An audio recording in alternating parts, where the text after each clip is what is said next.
महाभारत के 4 सबसे शक्तिशाली योद्धा जो अकेले ही इस भयंकर युद्ध को जीतने का सामर्थ्य रखते थे। स्वागत है आप सबका। आप देख रहे हैं वॉरियर्स सागा, महायोद्धाओं की महागाथा। वीडियो में आगे बढ़ने से पहले कृपया चैनल को सब्सक्राइब अवश्य करें और बेल आइकन जरूर दबाएं। महाभारत प्राचीन काल का सबसे भयंकर और महाविनाशकारी युद्ध माना जाता है। इस युद्ध में एक से बढ़कर एक महाशक्तिशाली योद्धाओं ने भाग लिया था, जो महापराक्रमी और अजय थे, जिन्हें कोई नहीं मार सकता था, जिनकी शक्ति और उनके क्रोध से देवता तक भी डरते थे। लेकिन दोस्तों, क्या आप जानते हैं इतने महान योद्धाओं में से महाभारत युद्ध लड़ने वाले 4 सबसे शक्तिशाली योद्धा कौन थे? दोस्तों, भगवान श्री कृष्ण को महाभारत का सबसे बड़ा योद्धा माना जाता है। उन्होंने महाभारत के युद्ध में कोई भी हथियार इस्तेमाल नहीं किया था। श्री कृष्ण ने केवल अपनी रणनीति से बड़े महायोद्धाओं को मात दी थी, जिनके कारण 5 पांडव ये युद्ध जीत पाए थे। अगर भगवान श्री कृष्ण इस युद्ध में अर्जुन का साथ ना देते तो कौरवों की जीत पक्की थी।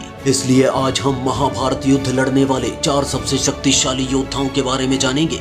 नंबर 4, गांडीवधारी अर्जुन। सबसे पहले बात करते हैं महाभारत के महानायक कुंती पुत्र अर्जुन की। अर्जुन के पास कई दिव्यास्त्र थे, जिनके कारण उन्हें महाभारत युद्ध का एक बड़ा योद्धा माना जाता है। अर्जुन ने नारायणी सेना और निशस्त्र श्री कृष्ण में से भगवान श्री कृष्ण का चुनाव किया था, और उनका यही फैसला महाभारत युद्ध में सबसे बड़ा फैसला साबित हुआ था। अर्जुन एक महापराक्रमी योद्धा और महान धनुर्धर थे। महाभारत युद्ध में उन्होंने कौरवों की आधी से ज्यादा सेना को खत्म कर दिया था, जिसमें कौरवों की सेना के पहले सेनापति महामहिम पितामह भीष्म और कर्ण जैसे महारथी शामिल थे।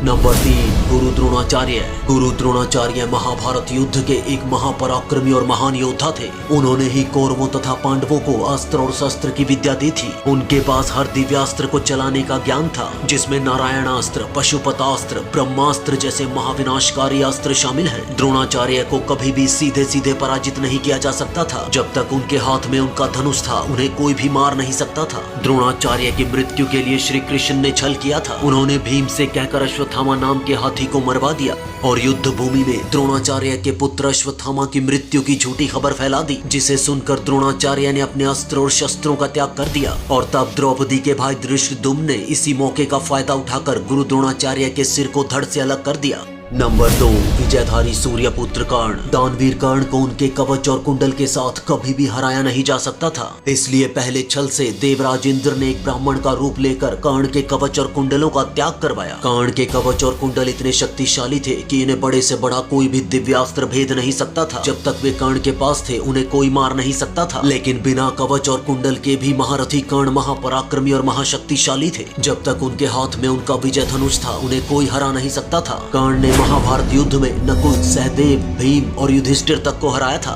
कर्ण का वध करने के लिए भी श्री कृष्ण ने छल का सहारा लिया था। युद्ध के 17वें दिन जब कर्ण के रथ का पहिया भूमि में धंस गया था, तब श्री कृष्ण के कहने पर अर्जुन ने छल से महारथी कर्ण का वध किया था। महारथी कर्ण की मृत्यु का कारण भगवान परशुराम का श्राप माना जाता है, जिसके कारण युद्ध में वे अपनी सारी विद्याएं भूल गए थे और अर्जुन के हाथों वीर गति को प्राप्त हुए थे।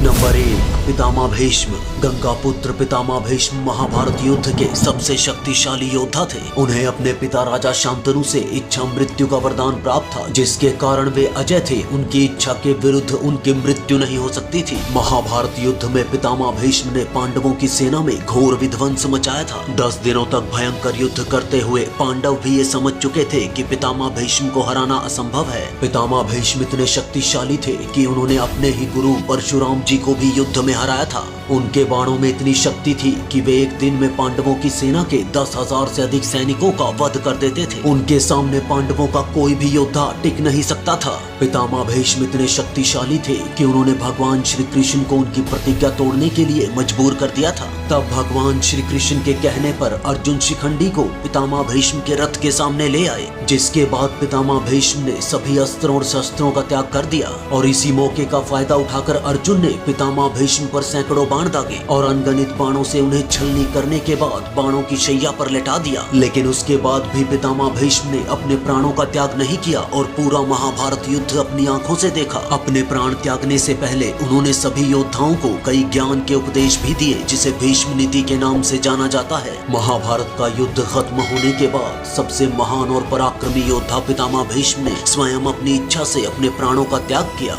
दोस्तों, ये थे महाभारत युद्ध के 4 सबसे शक्तिशाली योद्धा। आपकी इसके बारे में क्या राय है कमेंट बॉक्स के माध्यम से जरूर बताइएगा। अगर वीडियो अच्छा लगा हो तो एक लाइक करके शेयर अवश्य कीजिएगा। दोस्तों, आपका कीमती समय देने के लिए बहुत धन्यवाद। जय श्री कृष्णा।